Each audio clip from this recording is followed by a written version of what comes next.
I know I shared with you folks at one point, the gentleman that I met out in Newfoundland, he was a homeless kid, and he said Christians taught him how to hate.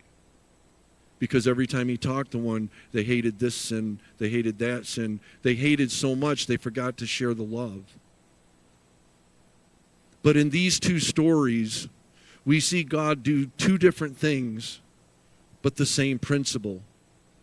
His grace and his mercy was with the righteous and with the heathen. Because he knew that if Christ could speak that love to the crowd, and this woman who committed adultery could see the love from heaven,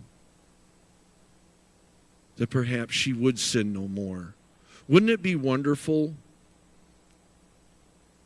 if we could bring in, and I preached this message last night, a lost soul to church, even just once a month?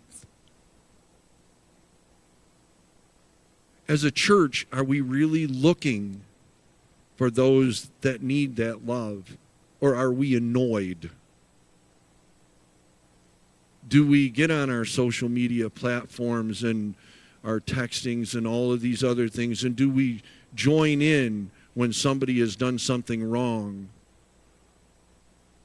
Or do we go to the sinner and say, I don't condemn you, but I've got a way that perhaps maybe you won't sin anymore.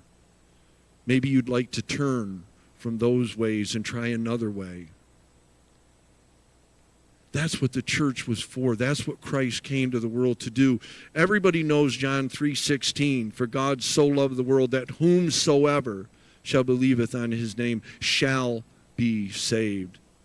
But how about the very next verse, 3:17? God came not to condemn the world, but through him the world would be saved. We are in a time when we see the world acting very ungodly. And I think when we see that evil prevailing, it's only because the righteous have not stood up like Stephen and spoke out. You may be hated for it. You may be criticized for it. But if you can pull one soul from the devil's hands, that's the gift that Jesus Christ gave us.